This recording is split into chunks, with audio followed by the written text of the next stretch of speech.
वतन जो सुहागनी, पार वतन जो सुहागनी, ताकि नेक कहूँ पहचान, जो कदी भूली वतन, जो कदी भूली वतन, तो भी नजर ताने पार वतन जो सुहागनी।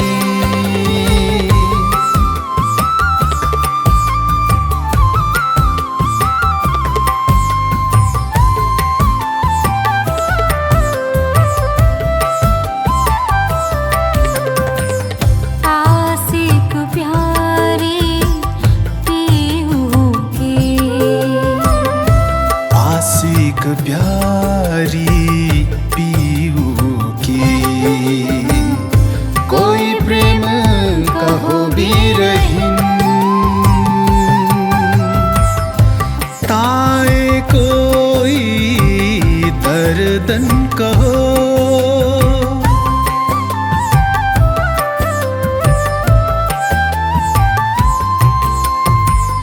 ताई कोई दर्दन कहो, ये लक्षण सोहागिन, पार वतन जो सुहागनी, ताकि नेक कहूँ पहचान।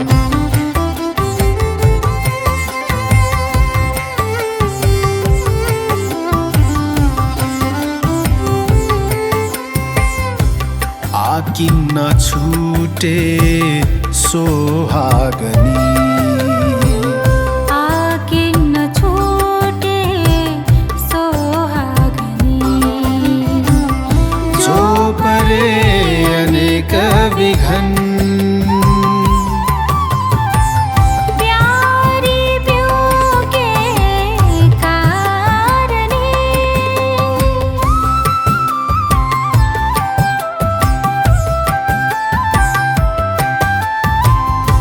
प्यारी प्यू के कारणे, जीव को ना करे जतन, गप धानी धापा, गप धप गरे सा, साथ जी शोभा देखिए, कर कुर्बानी आत्म,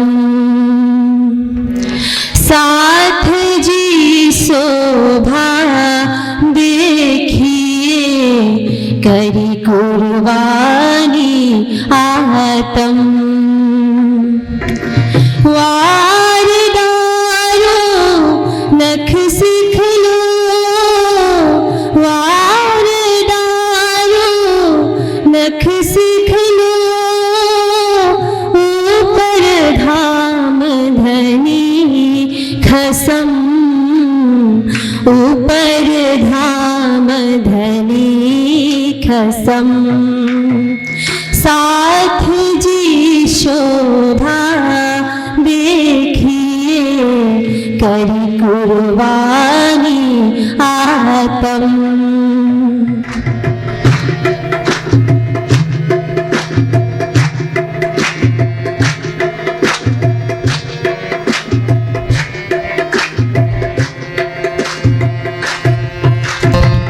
करी कुर्बानी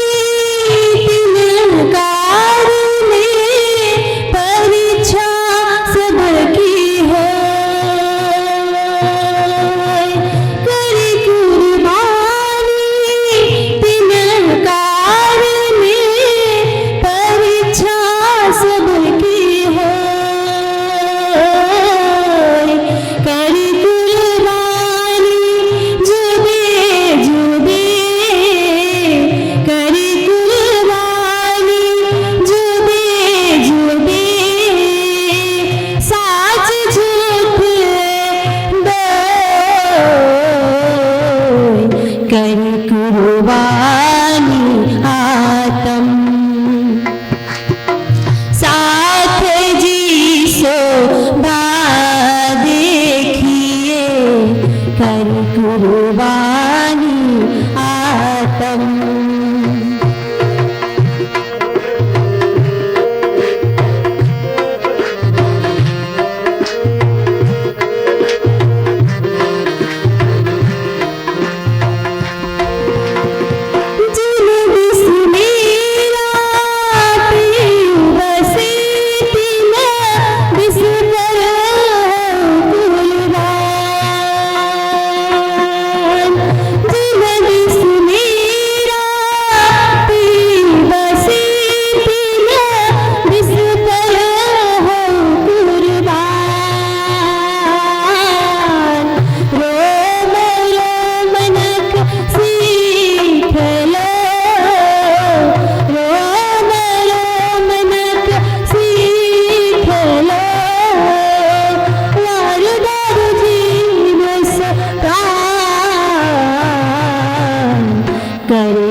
धन्यवाद पूर्णिमा बहन जी को। प्यारे सुंदर साथ जी, अब यहाँ पर हम हमारे आदरणीय विद्वद्गण एवं विशेष अतिथिगणों का स्वागत करने जा रहे हैं। तो मैं कल्पना जी, कुबेर जी, आपसे अनुरोध करता हूं कि कृपया आप लोग तैयार हो जाइए। सर्वप्रथम गुजरात राजकोट से हमारे बीच आई हुई परम आदरणीय ज्योत्सना माता जी। बोलिए श्री प्राणनाथ प्यारे की, सदगुरु महाराज की, धाम के धनी की। अभी कुछ ही देर के पश्चात पूज्य माता जी के मुखारबिंद से हमें ब्रह्मवाणी चर्चा श्रवण करने का लाभ प्राप्त होगा। और वतन जो सुहागनी, ताकि नेक कहूँ पहचान।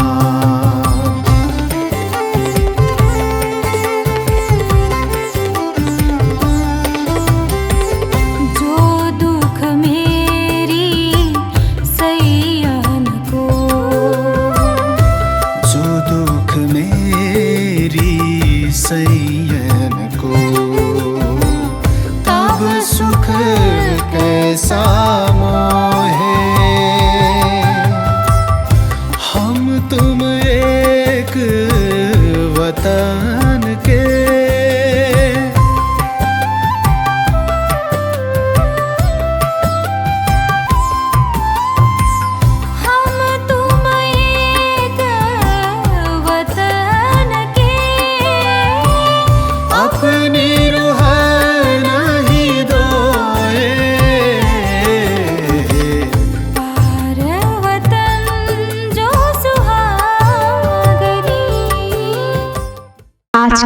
प्रवचन का विषय है दिव्य परम धाम के 25 पक्ष।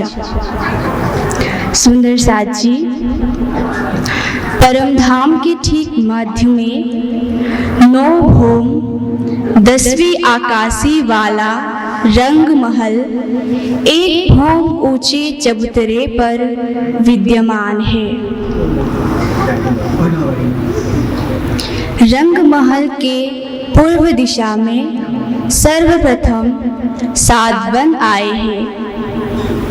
केल, लिबोई, अनार, अमृत, जाम्बू, नारंगी और बट, इन 7 वनों के पूर्व तरफ श्री जमुना जी बहती है, जिसका जल दूध से भी अधिक उज्जवल, मिश्री से भी मीठा एवं सुगंध से भरपूर और अत्यंत निर्मल है।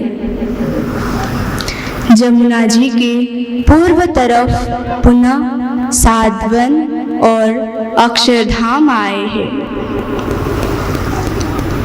आइए सुंदर साथ जी, अब हम रंग महल के पश्चिम दिशा की ओर चले।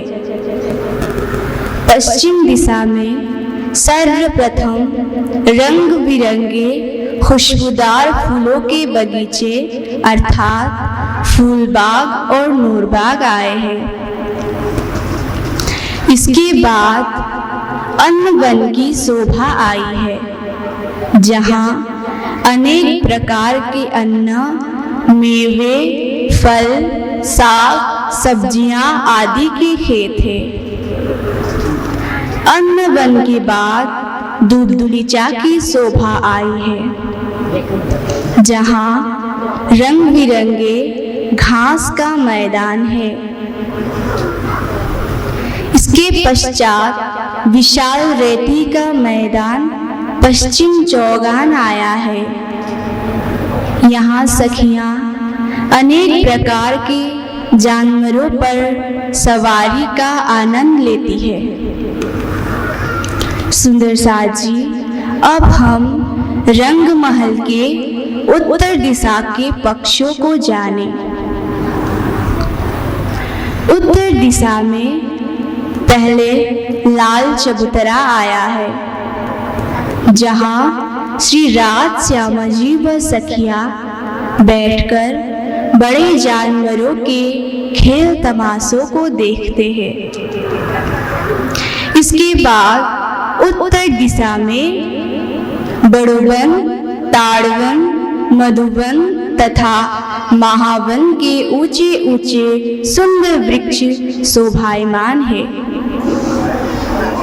इसके पश्चात 1000 भौम ऊंचा पुखराज के नंग से बना पुखराज पहाड़ आया है। श्री जमुना जी इसी पुखराज पहाड़ से प्रकट होती है।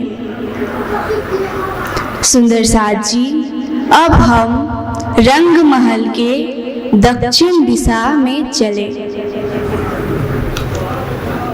दक्षिण दिशा में रंग महल से लगती हुई पहले 4 भौम ऊंची वृक्ष से युक्त बट पीपल की चौकी आई है।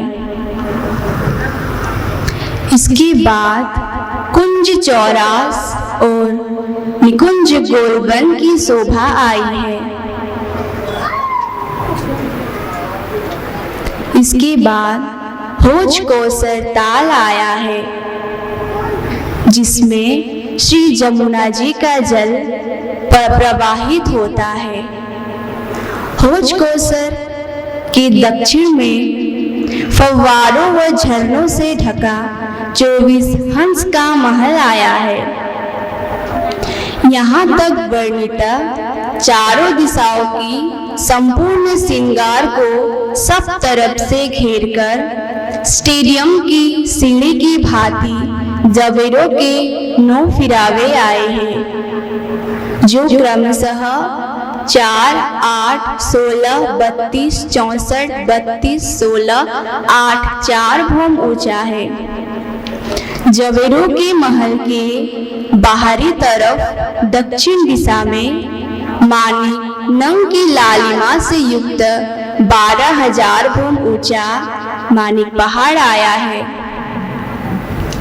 मानिक पहाड़ की सीमा को चारों तरफ से घेरकर बड़ोवन, मधुवन तथा महावन के वृक्ष शोभायमान है, जिसे मानिक पहाड़ की हद कहते हैं। मानिक पहाड़ की हद को चारों तरफ से घेरकर वन के महल अर्थात वन के नहरें आए हैं। वन के महल को चारों तरफ से घेरकर 60,000 भूम ऊंचा छोटी राम की हवेली आई है। छोटी राम की हवेलियों को चारों तरफ से घेरकर 14 करोड़ 40 लाख भूम ऊंचा बड़ी राम की हवेली आई है, जिसके अंतर्गत 8 सागर 8 जिमी विद्यमान है।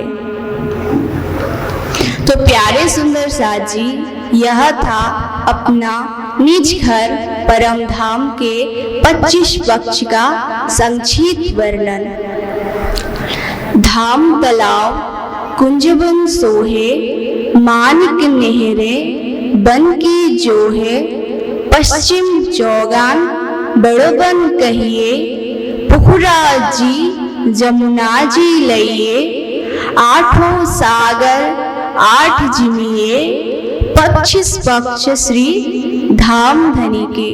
बोलो श्री प्राणनाथ प्यारे की, सद्गुरु महाराज की, समस्त सुंदर साथ की। प्रणाम जी।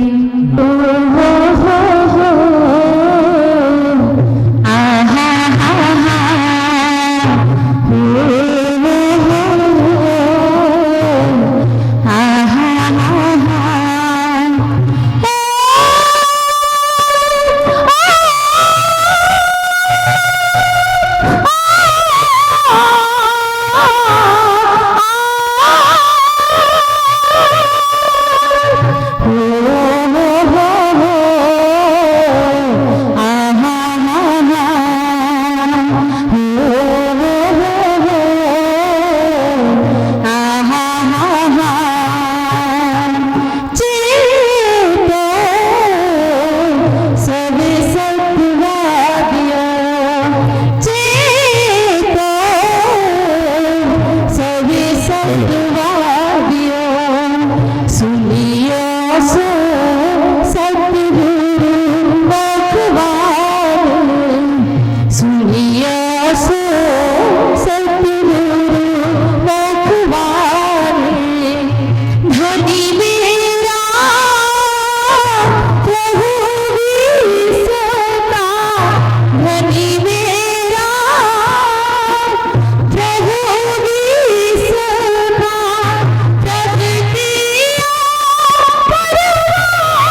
समस्त सुंदर साथ प्रणाम।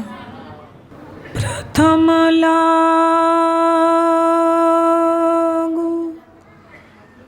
दो चरण को, धनी न छुड़ा योखी, लाक तली लाल एड़िया, मेरे जीव की जीवन, मेरे जीव की जीवन। इन पाँव तले पड़ी रहो, धनी नजर खोलो बातों, पलन वालू निरखु नेत्रे, मेरे जीव के जीवन, मेरे जीव के जीवन। लीला श्री परम धाम की, आनंद अखंड अपार, शोभा वहाँ की क्या कहूँ, शोभा का जो भंडार है, नूर वहाँ का क्या कहूँ, नूर का जो भंडार है, प्रेम वहाँ का क्या कहूँ, इश्क का जो सागर है, आनंद वहाँ का क्या कहूँ, आनंद का जो सागर है, वाहिदत वहाँ की क्या कहूँ, वाहिदत में सब करस है, लीला वहाँ की क्या कहो, लीला जो अनंत है।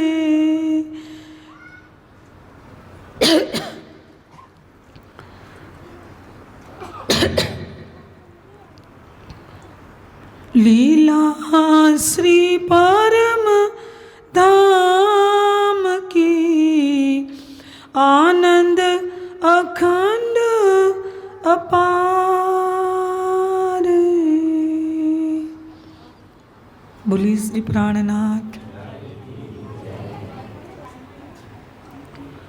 भट भरो तीन नींद मोह की, जो टाली न टले क्यों, आँखा खोल सीधा कहे, फिर वली त्यों की तियों, फिर वली त्यों की तियों। भट परो नींद मोह की,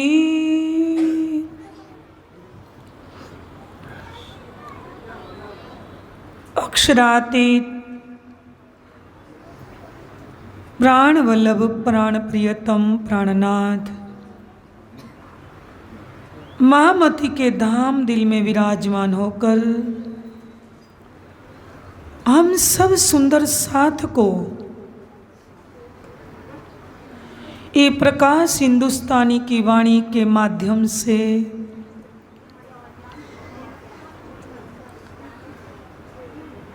ये जो अज्ञानता, ये नींद, ये भ्रमना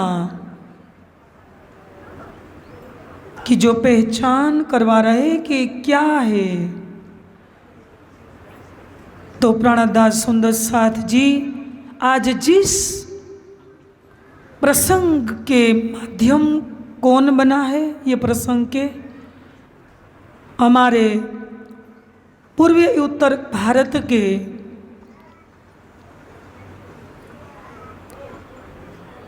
मैं क्या कहूँ शब्दों के अंदर हम सब सुंदर साथ के प्रणामी समाज के निजानंद समाज के लाडले एवं प्यारे अति प्यारे भैया लोकनाथ जी का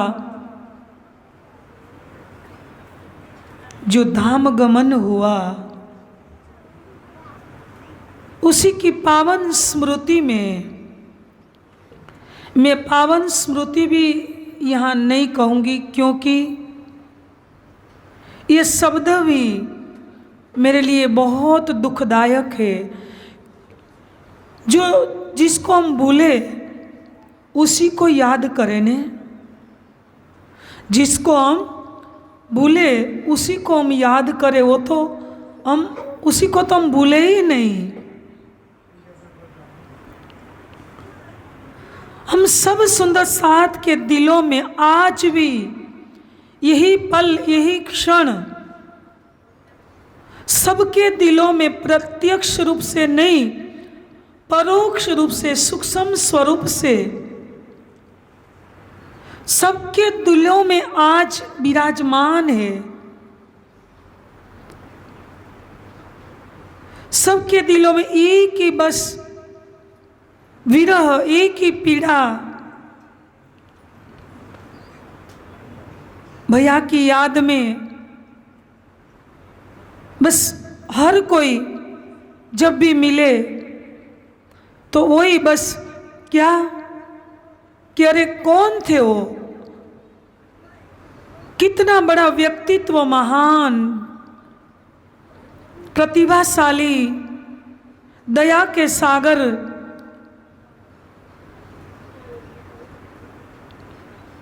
इतना नहीं तन मन और धन तीनों से समर्पण, इतना ही नहीं सर्वस्व समर्पण।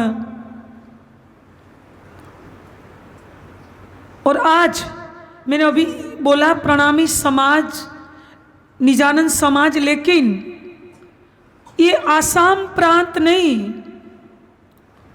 कलिम्पोंग, सिक्किम, नेपाल और भी यूपी, एमपी, कई प्रांत, पूरा देश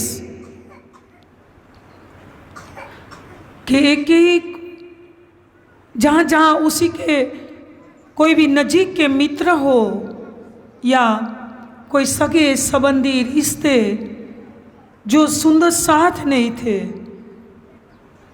वो भी आज एक इस समाज को जो खोट पड़ी, इस समाज को जो कमी आज महसूस हो रही है, इन सबों के दिल में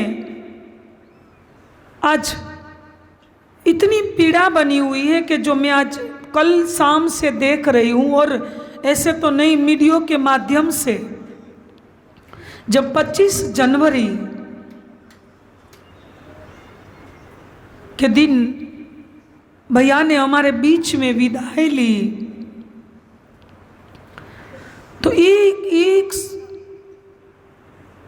व्यक्ति उसी को मिलने के लिए आए। पूरा प्रणामी समाज तो हमारे जो अंतिम विधि में मैंने देखा वीडियो के माध्यम से कि कितने सुंदर साथ का जलूस, पूरी जमात शामिल थी। तो मैंने आज सबों के दिल में जो ये समाज को जो खोट पड़ी, ये दुख को व्यक्त करते हुए, चाहे हम सिर पटक ले, चाहे कितना भी कर ले, तो भी हम कभी उसी को प्रत्यक्ष रूप से नहीं देख पाएंगे, लेकिन परोक्ष स्वरूप से हमारे सबों के दिल में आज भी विराजमान है। ऐसे हमारे पूर्व उत्तर भारत के निजानंद समाज की नींव कहो, एक हमारी अध्यात्म इमारत के एक पत्थर कहो, या एक व्यक्ति को जो अपनी परिस्थिति पूछते थे, ये भी मैंने अपनी आंखों से देखा है, सिर्फ सुना नहीं है, कि क्या क्या सेवा उस तन से ली है धामधनी ने, उस शरीर से ली है। मैं तो मानती हूँ कि हमारे लोकनाथ भैया का ये शरीर का निर्माण ही इस समाज में सेवा के लिए, इस प्रणामी समाज नहीं, इस प्रांत में सेवा के लिए ही हुआ था। इतना नहीं, और मैं अभी तक जो सुना है कि भैया ने इस आसाम प्रांत में ये प्राणनाथ जी मंदिर कहो या सुंदर साथ समाज की ओर से जो एक स्ट्रगल की है, ये 28 साल तक कोई कम समय नहीं, और आज उसी का बड़ा रूप। वैसे तो हमारे यहाँ के आयोजक मंडल सभी का सहयोग है, मैं ये नहीं कह रही हूँ, लेकिन भैया इन समाज के सामने लड़ते लड़ते अपना पूरा जीवन समर्पण किया, और अंतिम भी जब ये मंदिर की आगे हम देख रहे हैं बनाने के लिए जो नींव रखी है, अभी कॉलम ऊपर तक अभी काम पूर्ण हुआ है, तो देखिए एक मिशन के प्रति उसी के दिल में जो पीड़ा थी कि नहीं, ये प्राणनाथ जी ज्ञान केंद्र बने, ये प्राणनाथ जी एक ध्यान कक्ष बने, ये प्राणनाथ ध्यान कक्ष बने, ये प्राणनाथ ज्ञान केंद्र बने, सिर्फ मंदिर और कर्मकांडी न बने रहे। तो ये उसी के दिल में जो स्वप्न था, वो जो संकल्प के रूप में परिवर्तित करके मैंने सुना कि जब ये पंच महाभूत तन को न्योछावर करने के अगले दिन उसी ने बोला कि नहीं, ये प्राणनाथ जी मंदिर ज्ञान केंद्र कहो, चितवनी ध्यान एक केंद्र कहो, बस उसी की नींव तो रखनी ही है। तो अपने हाथों से मन के अंदर विचार और संकल्प तो ले ही लिया था, वो काम उसी के द्वारा राज जी ने करवा दिया। और आज ये बड़े रूप में एक आकार ले रहा है, जो हमने आते ही फ्रंट में ये काम जो चल रहा है हमने आंखों से देखा, और उसी का स्वप्न था कि ये मैं पूरा करके ही रहूँगा, मेरे पास टाइम नहीं है। तो राज जी खुद बुलवा रहे थे, सही में राज जी के दिल की यही इच्छा थी। तो हमारे बीच से प्रत्यक्ष रूप से वो ओझल हो गए, लेकिन परोक्ष रूप से अपनी बेटी तमन्ना कहो या दीदी कल्पना जी दीदी कहो या हमारे पूरे आयोजक मंडल सहयोग देंगे। उसी ने बोला कि सब मिलकर आप ये काम को पूर्ण करना है, तो हम सब आज ये दृढ़ एक संकल्प करें कि दीदी और बेटी कल्पना, दीदी कल्पना जी और बेटी तमन्ना को, कि दीदी हम आपके साथ में हैं, तन मन धन से जो भी आपको ज़रूरत पड़ेगी हम सहयोग करेंगे। हम आपसे कभी दूर नहीं थे, आज भी नहीं है, और हर हमेश के लिए हम साथ में रहेंगे। तो देखिए उसी के अंदर और बल बढ़ेगा। ये काम हम शुभकामनाएं करते हैं। राज्य की मेहर तो पल पल बरस ही रही है और हमारे बड़े महाराज जी राम रतन दास जी महाराज जी का आशीर्वाद, पूज्य सरकार श्री जागणी रत्न सरकार श्री का आशीर्वाद, पूज्य स्वामी जी का आशीर्वाद भी इस हमारे सुंदर साथ पर बने रहे। तेमज हमारी शुभकामना मंगल कामना के जो मंदिर की नींव रखी है आने वाले टाइम में भविष्य में एक बड़े आकार के रूप में निर्माण हो कि भैया के दिल के अंदर वो एक तड़प थी कि मैं ये काम पूर्ण करके ही रहूँगा। तो आज भले भैया एक तस्वीर के रूप में है, हमारे बीच में भी है, कहीं नहीं गए। हम सब बस यही भाव ले कि हम आपके साथ पल पल है, ये काम हम सब पूर्ण करेंगे और हम सबका ये काम है।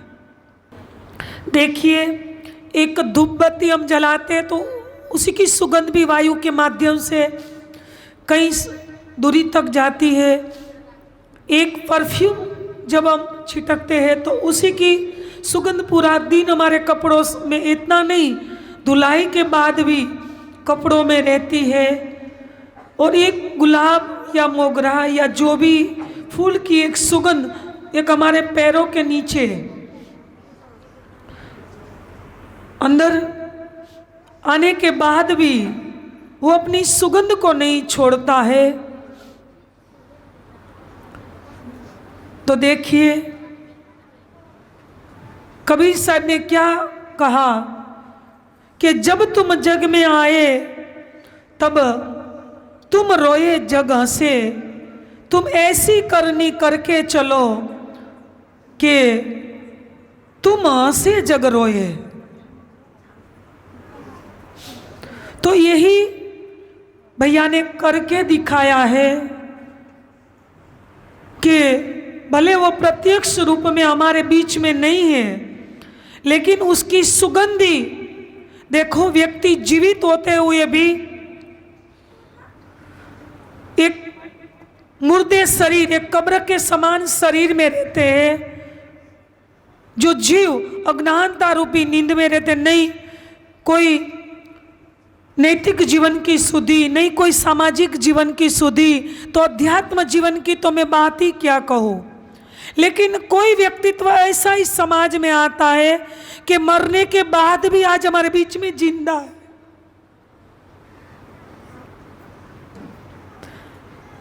ऐसे श्रृंखला में हमारे भैया श्री लोकनाथ जी, ये सुगंधी, ये व्यक्तित्व, तो हम भी उसी से एक प्रेरणा ले, उसी से एक सीख ले कि ब्रह्मात्मा की रहनी कैसी होनी चाहिए। रहवे निर्गुण होई के आहार भी निर्गुण, साफ दिल सुहागनी कभी न दुखावे किन। मैंने सुना नहीं है, मैंने 1 महीने इसी बार पूरा देखा है। अभी तक 2.5 महीना हुआ, आंखों में से आंसू सूख ही नहीं रहे। राज जी बस ये तो मूल मिलावे में धामधनी के चरणों में ही बैठे हैं।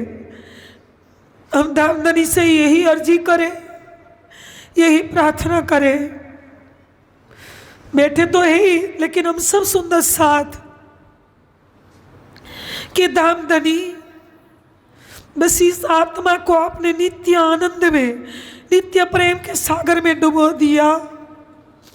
लेकिन हमारे बीच उसी की जो भी इच्छाएं इस सेवा को लेकर, संप्रदाय के मिशन को लेकर जो भी थी, वो बस बाकी के समय में ये ब्रह्मांड रहते रहते बस पूर्ण करें। और हम सब आपके साथ में हैं, हम कहीं नहीं है। बस हमारा बाकी का जीवन ऐसे ही बस समर्पित राज्य के चरणों में इस मिशन के चरणों में तन मन और धन से कुर्बान रहे।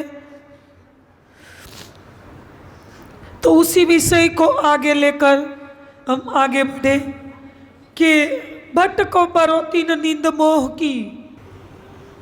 देखिए राज जी ने इस चौपाई के माध्यम से भट्ट परो नींद मोह की,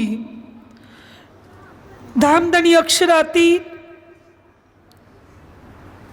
हम सब ब्रह्मात्माओं के दिल के अंदर एक असराफील एक जबराइल दोनों फरिश्ते को, मैं आज प्रैक्टिकल बातें ही लूंगी जो भी समय है, ये दोनों फरिश्ते जो एक शक्तियां हैं उसी को हमारे दिल में सुंदर साजी हुक्म के आदेश के माध्यम से जो काम करवा रहे हैं। दो भेज दिया अमर निगेवानी कीजियो मेरे खासे बंदो पर। क्या निगेवानी कर रहे हैं, क्या हमारी देखभाल कर रहे हैं कि जाओ तो हमारी ब्रह्मात्माओं को खेल में तो गई है, वहां जाके सब कुछ भूल गई है, अपने घर को स्वयं मेरे को, इतना नहीं अपने स्वयं निज स्वरूप को वो भूल गई है, इतनी मोहमयी निद्रा में बेहोश हो गई है। बेहोश क्या कहो, पूरी तरह सो गई है।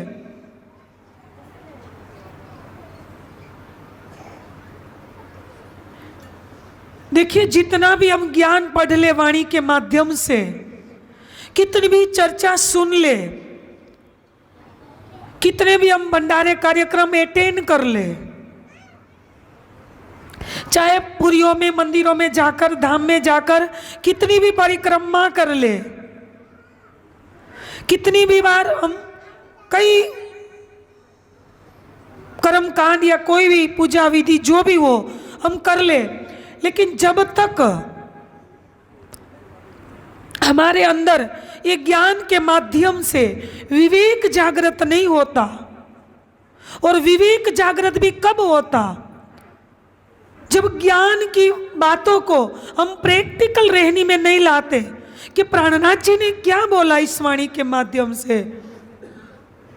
हमारी सुहागनियां ब्रह्मात्माओं की रहनी कैसे होनी चाहिए, क्या धामधनी ने जो बोला उसी रास्ते पर मैं चल रही हूं, क्या मैं किसी को पीड़ा पहुंचे ऐसा तो मेरा व्यवहार नहीं है, किसी को कष्ट पहुंचे ऐसी तो मेरी रहनी नहीं है न, मैं दूसरे को सुखी तो नहीं कर सकती हूं, लेकिन मैं किसी को दुख तो नहीं दे रही हूं न।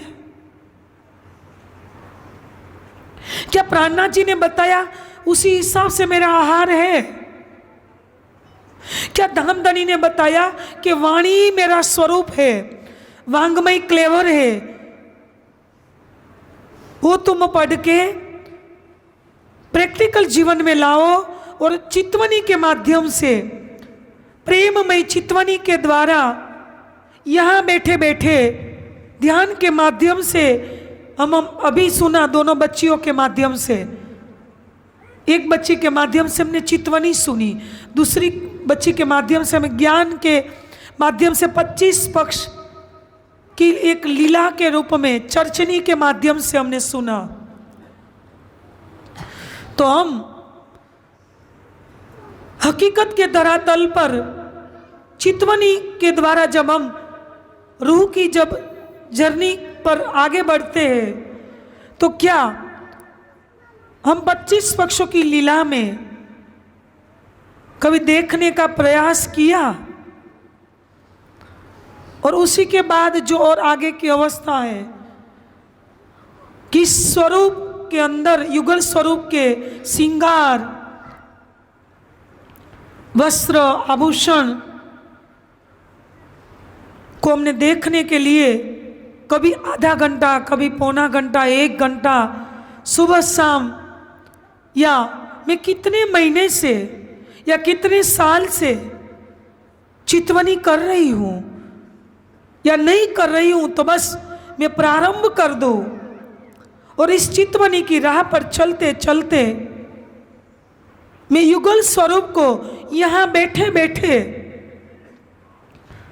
दीदार करूं, ये विवेक कब जागृत होगा? जब हम वाणी के आधारित वचनों पर चलेंगे। कौल, फेल और हाल जो हम बोल रहे हैं वही करें, जो कर रहे हैं उसी चीज पर हम चले। भले हम थोड़ा कुछ ही करें, लेकिन हम जो बोल रहे हैं वही करें और जो कर रहे हैं उसी पर हम चले। देखिए, उसी में हमारी भलाई है। भला तब होगा, नहीं तो हमारा जीवन व्यर्थ चला जाएगा। इस प्रकरण का पूरा भाव ही यही है।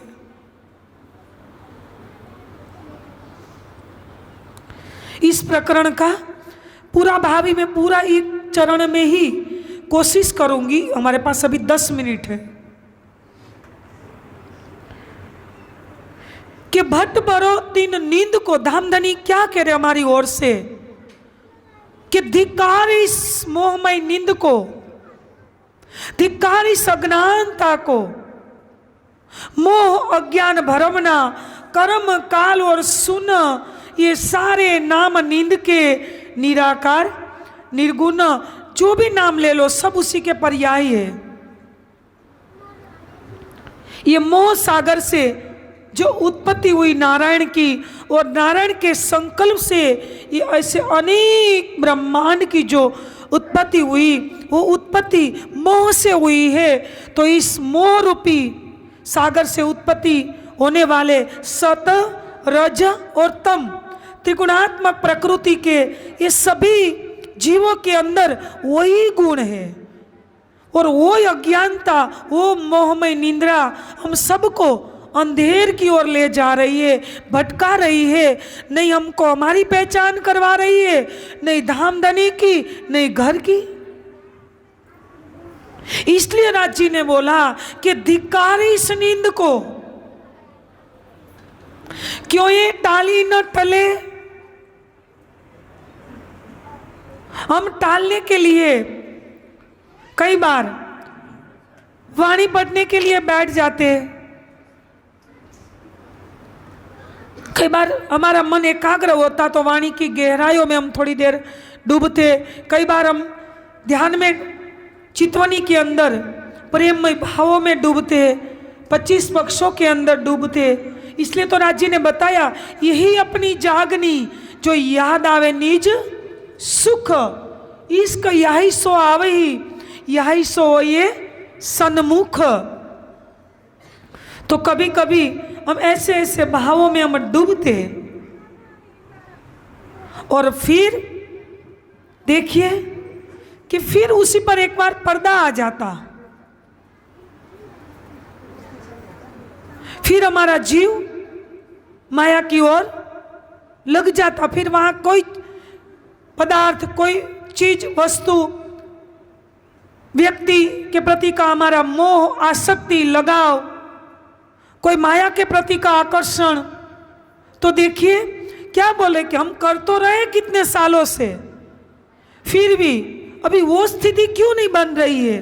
क्योंकि माया, फिर हम कर रहे हैं, फिर माया का पर्दा, कितनी परतें हमारे पर लग गई है, जो राज्य और हमारे बीच में ये बाधा डाल रही है। देखिए, नींद 3 प्रकार की है। कितने प्रकार की? 3 प्रकार की नींद है। ध्यान से सुनिए। एक जो नींद है ये तमोगुणी निंद्रा, जो हमारे आहार से, भोजन के आधार, भोजन पर आधारित है। हम तीखा, एकदम स्पाइसी, मतलब तेल वाला, ऑयल वाला, या लहसुन, प्याज, बासी, ऐसे दुर्गंधित कोई ऐसे पदार्थ जब हमने खा लिया और एकदम पूरा भरपेट खा लिया, मात्रा से ऊपर का खा लिया, हमारे खुराक पर भी संयम नहीं है।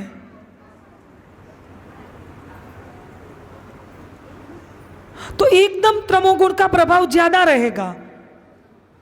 वही भोजन है जो हमने मात्रा में खाया और सात्विक आहार लिया, बिना लहसुन प्याज, नहीं मिर्च, नहीं कोई दुर्गंध पदार्थ, तो वही भोजन सात्विक है। और दोनों के बीच का लिया तो वही भोजन रजोगुणी है। तो ये भोजन पर आधारित जो हमारे अंदर रात की जो 5, 6 या 7 घंटे की हम नींद करते हैं, वो नींद है तमोगुणी निंद्रा। ठीक है, वो नींद है तमोगुणी निंद्रा। और दूसरी नींद है योग निंद्रा, जो ऋषि मुनि हंस परमहंस मनीषी जो कोई ऐसे पहुंचे हुए कोई योगी है, उसी की निंद्रा हमारी तरह नहीं होती। उसी की निंद्रा कैसी होती है? जैसे मान लो को ध्यान चिंतन में डूबे और थोड़ी देर मतलब कभी 7-8 घंटे की नींद आ गई, 7-8 घंटे का ध्यान हुआ, शरीर साथ नहीं दे रहा है, फिर थोड़ी सेकंड के लिए 1-आध मिनट के लिए झपकी लग गई, फिर झपकी खुलने के बाद फिर जहाँ से लीला शोभा छूटी थी वहाँ से फिर देखने का प्रारंभ हो जाता है। वो हमारी तरह नींद नहीं करते। योगी ऋषि जो भी पहुँचे हुए अवस्था में, अवस्था को प्राप्त करे हुए, उसी की निंद्रा कैसी है? हमारे अंदर भी जब एक अवस्था बनने लगती ना, फिर क्या होता है कि जब हम कोई चिंतन में डूबे, चर्चनी हमने जो सीखी है वही भावलीनता में हम डूबे और डूबते डूबते हमको थोड़ी झपकी लग गई, फिर जहाँ से हमारी शोभा छूटी, जहाँ से लीला से हम अलग हुए, और रात्रि को भी कई बार ऐसा होता है कि जब हम सोए, ये अवस्था स्थिति बनने के बाद ऐसा होता है, सोए चिंतन करते करते युगल स्वरूप का, परमधाम के 25 पक्ष का, फिर थोड़ी देर नींद आ गई, फिर नींद खुली, फिर वहाँ से लीला प्रारंभ। तो ये भी एक योग निंद्रा के भाग है। लेकिन जो पूर्ण रूप से योग निंद्रा ये ऋषि मुनि योगी या हंस या परमहंस अवस्था पर, समाधि की अवस्था पर पहुँचे हुए ये जो ऋषि मुनि है, योगी जन है, उसी की जो निंद्रा है वो तमोगुणी नहीं कही जाती। वो नींद थोड़ी देर के लिए आती, फिर खुल जाती, फिर वहाँ से लीला प्रारंभ हो जाती, उसी को कहते हैं योग निंद्रा। और तीसरी जो निंद्रा है ये मोह रूपी नींद, अज्ञानता रूपी नींद। ये जो मैंने पहली नींद बताई कि 7-8 घंटे की जो नींद है हमारी रात की तमोगुणी निंद्रा, वो तो सुबह प्रभात भोर होते हुए हमारी आँख खुल जाती है। ये जो जाहिरी नेत्र है ना, ये खुल जाते हैं। और योग निंद्रा में भी थोड़ी देर झपकी लगी, फिर खुली, फिर लीला प्रारंभ। लेकिन एक जो तीसरी नींद है वो तो बहुत जन्मों से, पुनरपि जननम पुनरपि मरणम पुनरपि जननी जठरे शयनम, अनेक जन्मों से ये जीव जो जन्म ले रहा है, फिर इस शरीर को छोड़ रहा है, जन्म ले रहा है, फिर इस शरीर को मृत्यु, इस शरीर मृत्यु को प्राप्त हो रहा है। तो ये पंच महाभूत शरीर जब छूटता है तो शरीर मरता है, जीव कभी मरता नहीं है। आत्मा तो अजर अमर और अखंड है, वो तो शाश्वत है, अनादि है। जीव भी नहीं मरता है, सिर्फ क्या मरता है? ये शरीर मरता है। जीव अपने अंदर के सूक्ष्म अंतस्करण को लेकर अपने कर्म के हिसाब मुजब दूसरी योनि में चला जाता है, फिर दूसरी के बाद तीसरी, ऐसे 84 लाख योनियों में भटकता रहता है। और उसी अंतस्करण में जो संस्कार बने हैं और कई जन्मों की जो अज्ञानता ने अंदर घर कर लिया है, वही अज्ञानता कब टलती है? एक ही ये ब्रह्म ज्ञान, एक ही ये ब्रह्मवाणी, तारतम वाणी, ये वाणी सत्य का राह दिखाती है। और यही वाणी के वचन चाहे परम धाम के 25 पक्ष या युगल स्वरूप के शोभा श्रृंगार में जब डूबने के बाद, प्रेममय चितवनी में डूबने के बाद ये परम सत्य को प्राप्त करवाती है, युगल स्वरूप का साक्षात्कार करवाती है ये वाणी।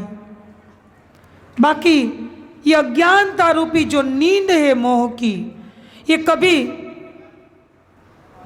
ऐसे संसार की सपने की बुद्धि और सपने के जो ज्ञान है, कब तक का सपने का ज्ञान था?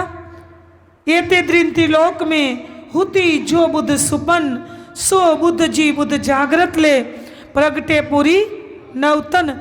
जब तक जागृत बुद्धि के स्वरूप सतगुरु धनी देवचंद्र जी नहीं आए थे, तब तक यहाँ जो संसार के वेदों से लेकर अंतिम ये गीता जी का अवतरण हुआ, योगेश्वर श्री कृष्ण जी के माध्यम से, बेहद की शक्ति के माध्यम से, जोश की शक्ति के माध्यम से, तब तक सपने की बुद्धि का ज्ञान था। उसी के बाद ये जागृत बुद्धि का ज्ञान आया और उसी के बाद निज बुद्धि का जो आखिर की खिलवत परिक्रमा सागर श्रृंगार की वाणी का ज्ञान आया। उस ज्ञान से ही ये मोह रूपी नींद टलती है। इसलिए धामधनी ने इस प्रकरण के माध्यम से बताया कि प्राणदास सुंदर साथ जी, हम ज्ञान रूपी चरखे से ये विश्वास श्रद्धा रूपी रुई और समर्पण रूपी पुणी से प्रेम रूपी सूत काटने के लिए आए थे। और आए तो थे, बड़े बड़े दावे लिया और गोल करके आए थे कि धनी हम आपको नहीं भूलेंगे, घर को नहीं भूलेंगे, स्वयं हमें हमारे निज स्वरूप को नहीं भूलेंगे। लेकिन आके क्या किया? हम सब कुछ भूलने के बाद दूसरी जो ब्रह्मात्मा काट रही थी उसी के अपने चरखे को तो तोड़ दिया, मतलब अपने जीवन को तो व्यर्थ गंवा दिया। लेकिन दूसरी जो ब्रह्मात्मा काट रही थी चरखे में, ज्ञान रूपी चरखे से प्रेम रूपी सूत, उसी के चरखे को, उसी के तकले को भी हमने तोड़ दिया। और कोई ब्रह्मात्मा ऐसी भी रही कि अपने चरखे को ठीक किया, इतना नहीं, प्रेम रूपी इतना मिहीन बारीक सूत काटा, और इतना काटने के बाद भी दूसरी जो सखी थी उसी के चरखे जो बिगड़ चुके थे, मतलब उसका जीवन भी व्यर्थ जा रहा था, उसी को भी प्रेम रूपी साथ काटने के लिए प्रेरित किया। इतना नहीं, ध्यान चितवनी की ओर जो हमारे अजमीत जी, मैंने सुना कि ध्यान चितवनी की ओर सबको मतलब मार्गदर्शन कर रहे हैं। इतना नहीं, वाणी की चर्चा सत्संग भी कर रहे हैं। तो ऐसी भी ब्रह्मात्मा थी और कोई सखी ऐसी भी रही, ये हमारी सबकी कहानी है कि सूत काटा भी नहीं और काटने भी नहीं दिया, अपना तकला भी तोड़ा और दूसरी सखी का भी तकला तोड़ दिया और पैर पर पैर लगाकर बैठी रही, अपना पूरा जीवन व्यर्थ गंवा दिया। तो देखिए इन ब्रह्मात्माओं का क्या कहूँ, धामधनी ने इस प्रकरण के माध्यम से बताया। और एक सखी ने प्रेम रूपी बारीक सूत काटा, वो एक शेर काटा तो खुद जगी, और कोई सखी ने 1.25 शेर काटा तो खुद तो जगी और दूसरे को भी जगाया। ये सुखदेव ब्रह्म सृष्टि को तो में अंगना नार, तो दूसरे को भी जगाया। और देखिए धामधनी ने अंतिम चौपायों में बताया कि वो सखी अपना सिर धाम माए धनी ऊंचू के म जोईसु पहुँच से पवाड़ा पर आत्म मोजार जब परात्म में मूल मिलाव के अंदर मूल तन में जागृत होगी तो अपना सिर ऊंचा रहेगा। और जो सखी ने यह सुत काता नहीं और काटने भी नहीं दिया और अपना समय व्यर्थ गंवा दिया, 40-50 साल का दिया था, 60-80 साल का, तो सुंदर सा जी वो अपना सिर परमधाम में ऊंचा नहीं कर पाएगी, वहाँ अपनी हंसी होगी। तो हम यहाँ धामधनी को रिझाने के लिए आए हैं, प्रेम रूपी बारीक मिहीन सूत काटने के लिए आए। ये सेवा करने का मौका यहाँ मिला है, परमधाम में मिलने वाला नहीं। मैं दीदी के मुख से कल सुना कि एक दिन सपने में आके बोला कि देखिए मैं परमधाम में ही बैठा हूँ। लोकनाथ भैया ने बोला सपने के अंदर कि मैं वहाँ बैठा तो हूँ राज्य के चरणों में, लेकिन यहाँ सेवा मिल नहीं रही है। झांकी करवाई, अंदर से एक लहर उठी, तो ये सेवा वहाँ को मिलने वाली नहीं है, ये भैया ने यहाँ करके दिखाई है। तो ये सेवा करके तन मन धन से न्योछावर होके हमारा सर्वस्व समर्पण ईश्वर पाणी दानम करके सुंदर साजी यहाँ हम आए। हम बोलते ना तन मन धन ले न्योछावर कीनो लौकिक लोपानो लाज।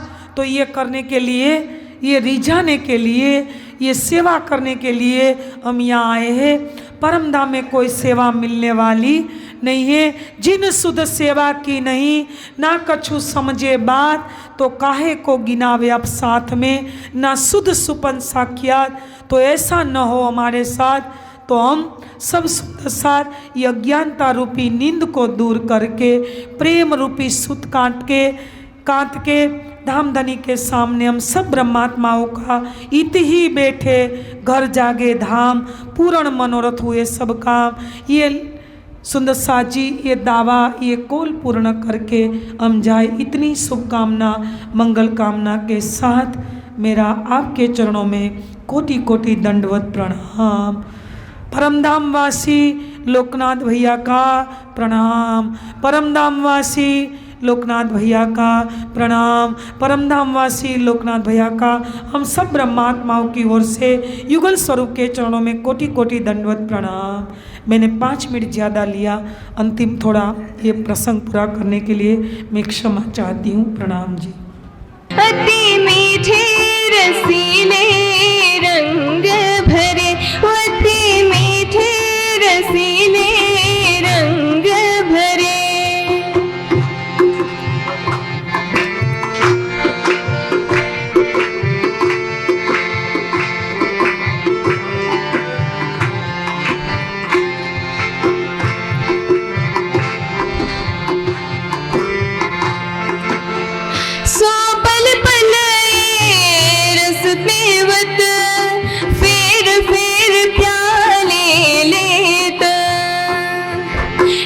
रे गा पगा पगा पगा नी रे सा नी धा सा नी धा पा, सो पल पल रसते वत फेर फेर प्याले लेत, ए अमल क्यों उतरे जाको, ए अमल क्यों उतरे जाको, हक बता सुख दे अति मीठे रसीले रंग भरे, अति मीठे रसीले रंग भरे।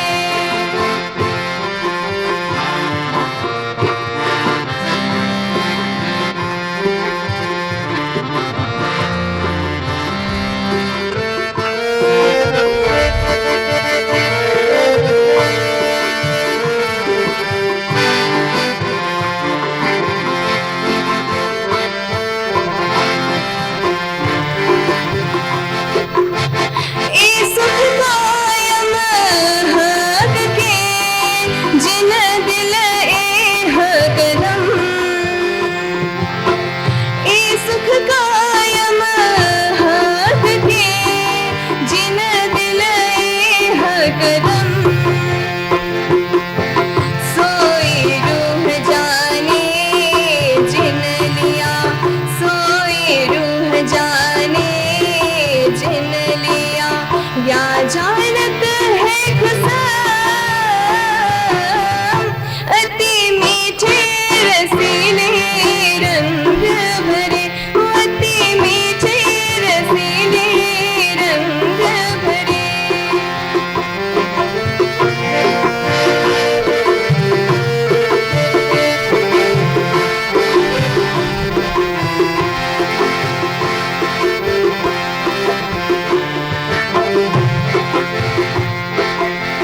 कदम महबूब के मोमिन क्यों सहे जुदाई खिन रेगा रेगा पग पध पध नी रे सा नी धा सा नी धा पा कदम महबूब के मोमिन क्यों सहे जुदाई खिन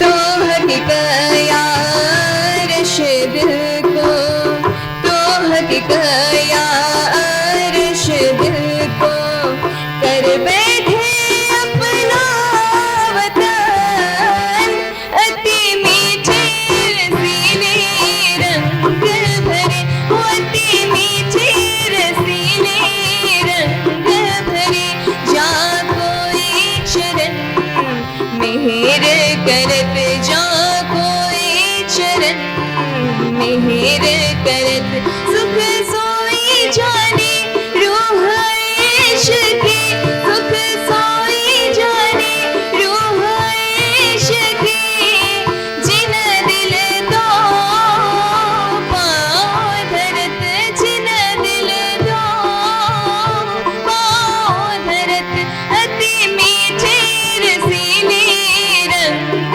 भरे अति मीठे रसीले रंग भरे अति मीठे रसीले रंग भरे बोलो श्री प्राणनाथ प्यारे की जय। सुंदर साहब जी शांति बनाए रखिए, कोई बातें ना करें आपस में।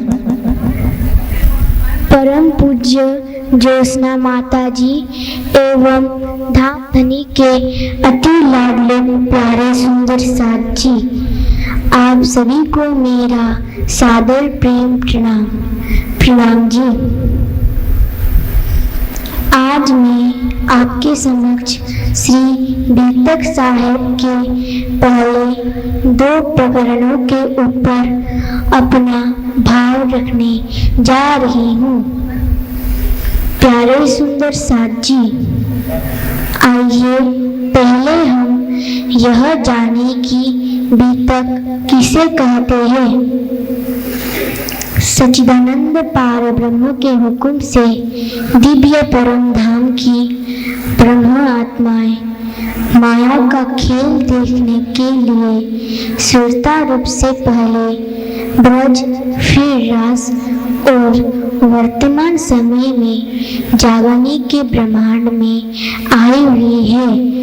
अब ब्रह्मवाणी के ज्ञान को ग्रहण करके वापस दिव्य परम धाम में विराजमान अपने मूल तनों में जागृत होगी।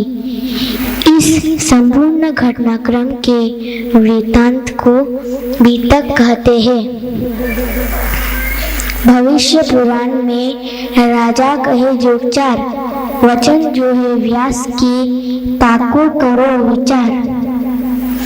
श्री महामती जी कहती है कि हे सुंदर साथ जी, व्यास जी ने भविष्य पुराण में 4 युगों के राजाओं का वर्णन किया है। आप व्यास जी के कहे हुए उन वचनों को विचार कीजिए। अब कहो 20 कलयुग के, 19 कहे द्वापर, 29 त्रेता के कहे, 17 सतयुग पर। श्री महामती जी कहती है कि अब मैं कलयुग के 20 राजाओं का वर्णन करती हूँ। इससे पहले मैंने आपको द्वापर के 19, त्रेता के 29 और सतयुग के 17 राजाओं के विषय में बताया। ता ऊपर औरंगजेब एक कलयुग के नाम आगे अवतार होएगा बुद्ध कल की स्थान। श्री महामती जी कहती है कि शाहजहां के बाद उसका पुत्र औरंगजेब हिंदुस्तान का बादशाह बना। इस प्रकार कलयुग के 20 राजा हुए। भविष्य पुराण की साक्षी अनुसार 20वें राजा औरंगजेब के शासनकाल में ही विजय विनम्र बुद्ध निष्कलंक स्वरूप का प्रकटन होगा। अब कहो फेर के मूल मिलावे की बीतक, जैसी आज्ञा धनी की सो बातें बुजुर्ग। श्री महामती की शोभा से युक्त श्री लालदास जी कहते हैं कि हे सुंदर साथ जी, अब मैं आपको वापस दिव्य परम धाम के मूल मिलावे की प्रेम लीला का वृत्तांत को बताने जा रही हूँ। धामधनी के आदेश से मैं इन अति गरिमापूर्ण बातों को बोल रहा हूँ। पहले मूल अद्वैत में भूम जहाँ इश्क तहाँ प्रेम रब्द में भया हुकुम हक। अनंत काल से स्वलीला अद्वैत प्रेममय दिव्य परम धाम में इश्क रब्द, इस विषय को लेकर चली आ रही थी कि किसका प्रेम अधिक है। राजी, श्यामा जी और सखिया तीनों अपने अपने प्रेम को बड़ा होने का दावा करते थे। इसका निर्णय करने के लिए धामधनी ने इस मायावी जगत की रचना का हुक्म किया। यह खेल देखन की इच्छा उपजाए दोय, अक्षर और संयम को आदि अनादि फल कहो सोय। अक्षरातीत पार ब्रह्म ने अपने दोनों अंग आनंद अंग ब्रह्म आत्माएं और सद अंग अक्षर ब्रह्म के हृदय में लीला या खेल देखने की इच्छा पैदा की। आत्माओं ने स्वप्निल जगत की दुखमय खेल देखने की इच्छा की तथा अक्षर ब्रह्मा ने अनादि काल से चली आ रही दिव्य परम धाम की प्रेममय लीला को देखने की चाहना की। ताके तीन तकरार कहे सो भये तीनों इंड, ताकि बीतक जुदी जुदी माया मिथ्या नट ब्रह्मांड। ब्रह्मा आत्माओं ने 3 भागों में माया का खेल देखा, ब्रज, रास और जागनी। तीनों खेल अलग अलग ब्रह्मांडों में हुई। इन तीनों लीलाओं का वृत्तांत भी भिन्न भिन्न प्रकार की है। झूठे नाटक के समान माया का ब्रह्मांड भी मिथ्या और नश्वर है। प्यारे सुंदर साथ जी, इसके साथ ही मैं अपना भाव को विराम दे रही हूँ। प्रणाम जी की जय। साक्षात धामधनी श्री प्राणनाथ जी, पूज्य पाद स्वामी जी, सुदूर गुजरात से आई हुई माता जी, आदरणीय विद्वद्गण तथा धामधनी के अति ही लाडले प्यारे सुंदर साथ जी, आप सभी को मेरा सादर प्रेम प्रणाम जी। आज का मेरा प्रवचन का शीर्षक है मानव जीवन का उद्देश्य। वर्तमान समय में देखा जाए तो बहुसंख्यक मनुष्य जन अधिक से अधिक भौतिक धन का संग्रह, पद, प्रतिष्ठा, उपलब्धि की प्राप्ति एवं इंद्रियों के विषय को भोग करने में लगे रहते हैं, परंतु संसार के इन सभी कामनाओं के पूर्ति के पश्चात भी जीवन में शाश्वत शांति और परम आनंद की अनुभूति नहीं होती। जैसे जैसे आयु व्यतीत होती जाती है, इंद्रियां शिथिल हो जाती है और शरीर रोगी हो जाता है। हृदय में तृष्णाओं की ज्वाला जलते रहने के कारण व्यक्ति अशांत और चिंताओं से ग्रस्त हो जाता है। इसीलिए ये जानना परम आवश्यक है कि हमारे जीवन का वास्तविक लक्ष्य क्या है, कैसे हम परम शांति, शाश्वत धाम और अखंड आनंद को प्राप्त कर सकते हैं। सुंदर साथ जी, हृदय की यही जिज्ञासा हमें आध्यात्मिकता के पथ पर ले जाती है। श्रीमद् भागवत गीता में श्री कृष्ण जी अर्जुन से कहते हैं कि तमेव शरणं गच्छ सर्वभवेन भारतः तत्प्रसादत् परम शांतिं स्थानं प्रपश्यसि शाश्वतम। अर्थात हे भारत श्रेष्ठ, तुम सभी प्रकार से उस सच्चिदानंद पार ब्रह्म की शरण में जाओ। उनके कृपा से ही तुम्हें परम शांति, शाश्वत धाम और अखंड आनंद की प्राप्ति होगी। सभी धर्म ग्रंथों में उस सच्चिदानंद पार ब्रह्म की महिमा गाई गई है। सामवेद कहता है एकम एवं अद्वितीयम, अर्थात वो पार ब्रह्म परमात्मा एक है और उसके जैसा कोई नहीं है। यजुर्वेद की श्रुति है भूर्भुवस्वः तत्सवितुर्वरेण्यं भर्गो देवस्य धीमहि धियो यो न प्रचोदयात्। अर्थात हे परमात्मा, आप तीनों लोकों के सृष्टिकर्ता हो, केवल आप ही आराधना के योग्य हो। आप अज्ञानता और पाप के विनाशक हो, आप दिव्य ज्ञान की स्रोत हो। हम आपका ध्यान करते हैं, आप हमारी बुद्धि को प्रकाशित करें। प्यारे सुंदर साथ जी, उस सच्चिदानंद पार ब्रह्म का धाम स्वरूप, लीला का वर्णन एवं संपूर्ण परिचय ब्रह्मवाणी अर्थात कुलजम स्वरूप में प्राप्त होता है। इस ब्रह्मवाणी के मंथन, चिंतन एवं आचरण को प्राप्त करने से ही हमें अपने जीवन का परम लक्ष्य प्राप्त होता है। और सुंदर साथ जी, इसी के साथ मैं अपने प्रवचन को विराम दे रहा हूँ। बोलो श्री प्राणनाथ प्यारे की जय। प्रणाम जी।